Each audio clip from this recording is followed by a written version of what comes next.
प्रभु यीशु के सामर्थ्य नाम में आप सबको जय मसीह की। Praise the Lord. आइए आज के मनन के लिए हम प्रभु के वचन को निकालें। मेरे साथ पहला कुरिन्थी अध्याय 15 निकालेगा और उसका वचन 54 यहाँ इस प्रकार से लिखा है, और जब यह नाशवान अविनाश को पहन लेगा और यह मरणहार अमरता को पहन लेगा, तब वह वचन जो लिखा है पूरा हो जाएगा, जय ने मृत्यु को निगल लिया। Praise the Lord, hallelujah. परमेश्वर के लोगों, यह वचन अक्सर हम लोग पुनरुत्थान जीवन के बारे में परमेश्वर के वचन में बड़ी गंभीरता के साथ पढ़ते हैं। मरणहार देह के बारे में पौलुस सिखाता है। पर जब आप इस वचन को पढ़ते हैं तो एक बात यह भी है, बाइबल कहती है कि नाशवान अविनाश को पहन लेगा। ये थोड़ा सा समझने में कई बार कठिन लगता है।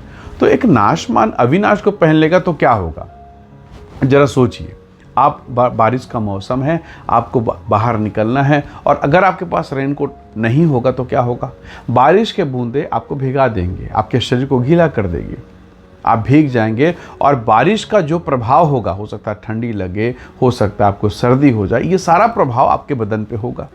पर इसके विपरीत मान लीजिए आप बाहर निकले और आपने रेनकोट पहन लिया, अब क्या होगा?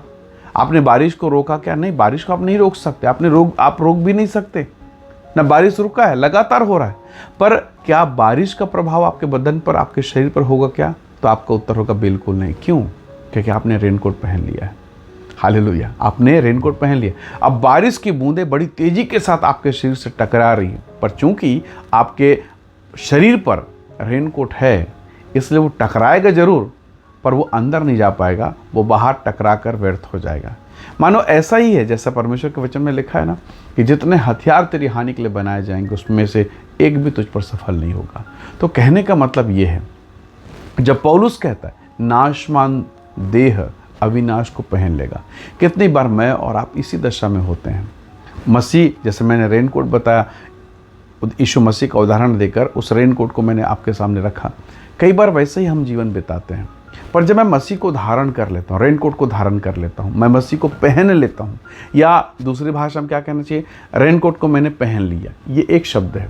पर इसके साथ साथ मैं ये भी कह सकता हूँ कि मैंने रेनकोट में अपने आप को छुपा लिया।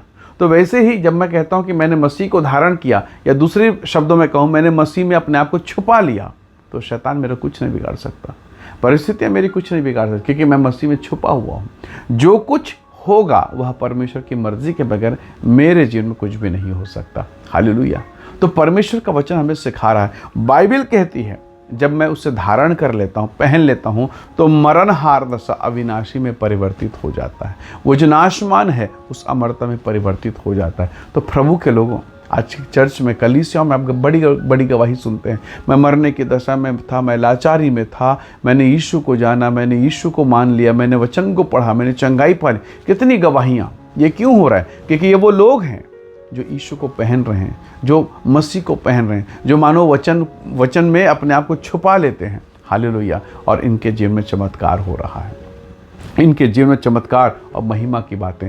क्यों? क्योंकि अगर नाशवान ने अविनाश को नहीं पहना तो मृत्यु तय है, नाश होना तय है, बर्बादी तय है।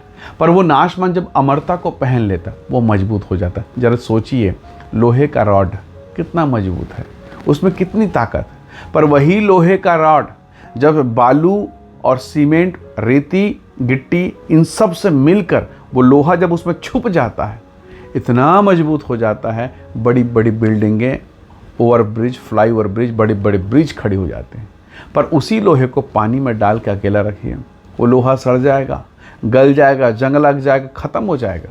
पर जब वही कंक्रीट के भीतर में, सीमेंट के भीतर में होता है, वो लोहा सालों साल, कई साल चलता है। क्यों? क्योंकि उसने अपने आप को छुपा लिया। परमेश्वर के लोगों, मैं और आप कमज़ोर हैं। हम इस संसार की पीड़ा, इस संसार की समस्या, इस संसार की वेदना के सामने, संसार के माहौल के सामने शायद हम टिक ना पाएँ, खड़े ना हो पाएँ। आपका परिवार, आपका घर, आपका घराना।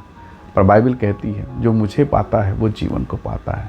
हालेलुया। और जब मैं मसीह में छिप जाता हूँ, मैं मसीह को धारण कर लेता हूँ, जब मेरा मसीह मुझ में आ जाता है, प्रभु यीशु मसीह ने कहा मैं उसमें चला फिरा करूँगा, तो मैं कुछ और ही बन जाता हूँ, मैं कुछ और मनुष्य बन जाता हूँ। मेरा जीवन, मेरे काम, मेरे विचार अलग हो जाते हैं। हालेलुया। और यही अनुग्रह है। निकोदेमुस इस बात को नहीं समझ पाया। उसने कहा क्या एक व्यक्ति जब बूढ़ा हो जाए तो क्या फिर से अपनी माँ के गर्भ में प्रवेश करेगा? कैसे ये हो सकता है?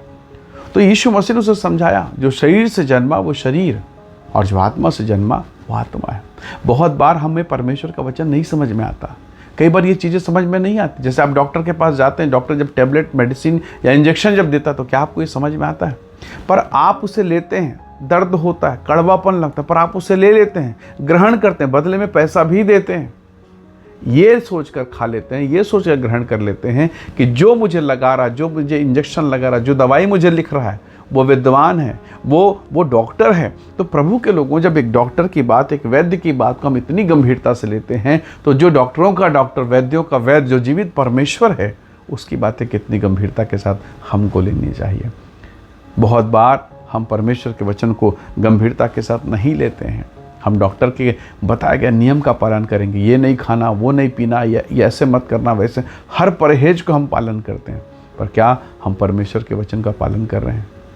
जब आप पालन करेंगे, अविनाशी दशाएं आपके जीवन पर अनुग्रह बनकर उतरेगा, और वो जो नाशमान दशा है, आपके जीवन की जो कमज़ोरियाँ हैं, परमेश्वर का आत्मा कार्य करेगा और उन कमज़ोरियों को दूर करेगा। हो सकता है आप असफलता में हो। हन्ना का जीवन आपने देखा, बहुत प्रयास किया, पर संतान की आशीष नहीं मिली। घर में उसकी सौतन भी आ गई, परिवार का माहौल मानो नरक का सा हो गया, पर इसने प्रार्थना करना नहीं छोड़ा और ये प्रार्थना में बनी रही। हालेलुया। परिवर्तन ऐसा हुआ, परमेश्वर ने उसे एक ऐसा बेटा दिया, एक ऐसा अनुग्रह दिया कि इज़राइल का नबी बना। हालेलुया। तो प्रभु के लोगों, आज हो सकता आप पीड़ा, अपमान, बेइज्जती के माहौल में हो, नाशमान दशाओं में हो, पर अगर आपने मसीह के आज्ञा का पालन किया और मसीह को धारण किया, मानो अपने आप को मसीह में छिपा लिया, तो परमेश्वर आपको क्या बनाएगा, वर्णन से अपार है। जेल के भीतर यूसुफ कई साल तक सड़ता रहा, रोता रहा, पर जब परमेश्वर ने उसे निकाला, मानो महिमा के स्थान में उसे पहुंचा दिया। तो प्रभु के समय का इंतज़ार कीजिए, उसकी भक्ति में बने रहिए, स्वर्ग का परमेश्वर आपको आशीष देगा। कई बार आपको संदेह होगा, डाउट होगा कि प्रभु ऐसा होगा कि नहीं होगा। जैसे यूहन्ना बपतिस्मा देने वाले ने जाकर पूछवाया कि जरा पूछ के तो आओ कि वो वही है कि हम किसी और की आशा करें। तो कई बार आप संदेह, डाउट में, शंका में आएंगे, पर हिम्मत बांधे रखना, स्वर्ग का परमेश्वर जिसने आपको चुना है आपको नहीं छोड़ेगा। उसने कहा, जगत के अंत तक सदैव मैं तेरे साथ हूँ। हालेलुया। इसलिए प्रभु के भक्तों, परमेश्वर के लोगों, ईमानदारी के साथ परमेश्वर के साथ चिपके रहिए, लगे रहिए। स्वर्ग का परमेश्वर आपको बहुत ऐसे आशीष देगा। इसलिए हर एक दशा में, हर एक नाशवान दशा में उस अविनाशी परमेश्वर को देखें, वो आपकी सहायता करेगा, वो आपको उठा के खड़ा करे, फिर से वो रीस्टोर करेगा। उसकी सामर्थ पर, मेरी और अपनी समझ पर नहीं, क्योंकि हमारी समझ, जब हम थक जाते हैं, पीड़ित होते हैं, समस्याओं से घिरे होते हैं, तो हमारी समझ बहुत छोटी हो जाती है। पर हम अपनी छोटी सोच के द्वारा उस महिमा में परमेश्वर को छोटा ना करें, उसकी ओर आंखें लगाए रहें, वो सहायता जरूर करेगा। आइए दुआ करें। प्रेमी अनुग्रहकारी स्वर्ग के पिता, मेरे प्रिय भाई बहनों के जीवन को मैं आपके हाथों में सौंपता हूँ। इन्हें ब्लेस करें, आशीषित करें, अनुग्रह से भरें प्रभु, और हर एक नाशमान दशाएं प्रभु यीशु के नाम से महिमा में, अनंत महिमा में परिवर्तित हो प्रभु। और जो पीड़ा, जो दुख इनके जीवन पर है वो दूर हो, अपनी आशीष से भरपूर कर। हे स्वर्ग में विराजमान, आप इन्हें आशीषित करें, सहायता से, महिमा से परिपूर्ण करें। हर एक पीड़ा, परेशानी इनके जीवन से दूर हो, आशीष दे, अनुग्रह से भर। हम सब बातों महिमा आपको देते हैं, यीशु मसीह के सामर्थी नाम से मांगते हैं। आमीन, आमीन। प्रभु आप सबको बहुत ऐसे आशीष दे। Praise the lord. जय मसीह।